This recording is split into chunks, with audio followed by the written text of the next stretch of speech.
Hi everybody, I'm Alex Lipton, Media Director for Dr. Bruce Lipton and Mountain of Love Productions. Thank you for joining us on this YouTube channel. I invite you to like this video and subscribe to our channel. We have new content coming up every month, and I want to show you a little highlight reel of some of the videos that we've shot over this past year. We've had a lot of fun, but before we do that, here's a little outtake reel. Okay, action! The latest technology. Come on over here and check this out right here. There you go. Hey, here we go. What you think of my little friend right here?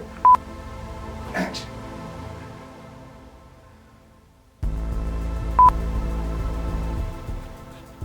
I'm mad as heck, but I will take it anymore.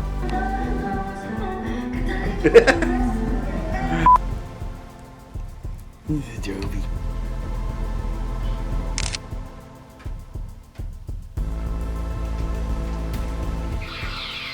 Here we go.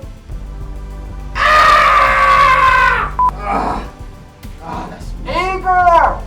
Igor! Yes, Master! And then you can look at it. Huh. Oh, I reckon I'm good on that. Okay, ready? Great! I love it. Thank you.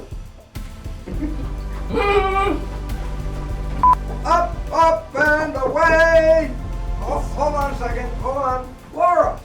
Welcome to Funk Maester Studios, where all the magic happens. Then you're going to have what we call a utopian skin rash. It's all over. In the beginning, the planet Earth was comprised of inorganic chemistry, the non-living chemistry associated with rocks, crystals, and minerals. And as it was spinning in space, the sun was sending a beam of photons that hit the surface of the Earth. And at that interface where the photons hit the inorganic chemistry, there's a reaction that alters the chemistry and creates an energized chemistry, energized by the photons of light from the sun. This is the source of the organic chemistry. In fact, the beam of light from the sun is an etching beam that etches the surface of the inorganic Earth. To understand what happens at that interface where the beam of light hits the surface of the Earth, computer scientists have revealed what happens when we etch what are called computer chips out of blocks of silicon, where a beam etches the surface of the silicon and cuts the chip into the material. What is actually happening where the beam actually causes the etch at the surface? And what they found was when the beam hits the surface, it generates spontaneously a fractal geometry, a field of mathematics that relates structure and space. How long does it take for a baby to become independent? Well, at least 13 years. I go, yeah, but what happens in the 13 years? Well, the parents have to help the child grow and learn and mature so they can be independent. Parents? Yes. They have to stay together? Yes, at least 13 years. Well, how can you keep two people together for 13 years after the reproduction? Mother Nature creates the cocktail of love, the chemistry from the brain, chemistry that includes dopamine for pleasure, vasopressin for attractiveness, and oxytocin, bonding to that loved one of yours for what? At least 13 years. So while the chemistry of love helps us stay together long enough to raise our children, it also adds one of the most wonderful aspects of human life on this planet. The chemistry gives us the concept of compassion, altruism, love, and harmony that distinguish humans. And this beautiful experience is worth everything. And we should honor that on Valentine's Day. And that's why my job is to go around the world and hit people with the dart of love. And I love my job because I start to, there's another couple. Hold on, here we go. Oh, whoa, good one. Yeah, I love my job. Bringing, oh my God, I got hit with one of my own arrows. Oh, I'm so in love. Margaret! Oh, there's a Nocebo alert on my Apple hologram machine.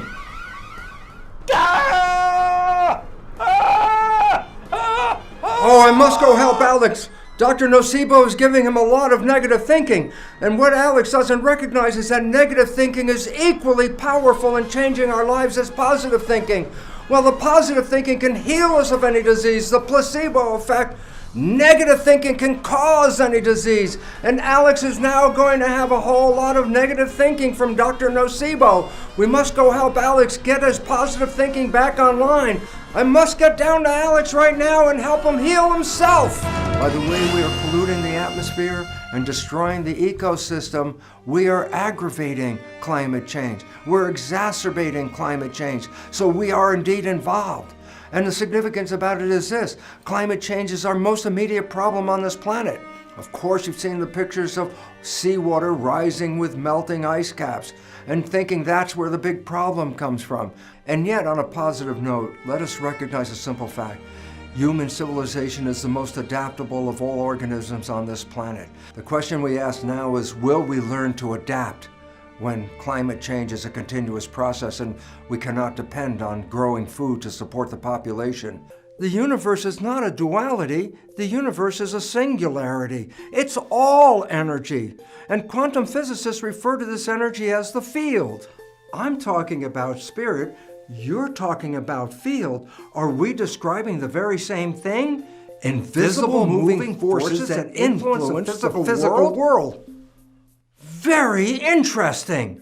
We spiritualists have always emphasized the will of God as the creator and the supreme authority of the universe. Interestingly, Albert Einstein wrote that the field is the sole governing agency of matter.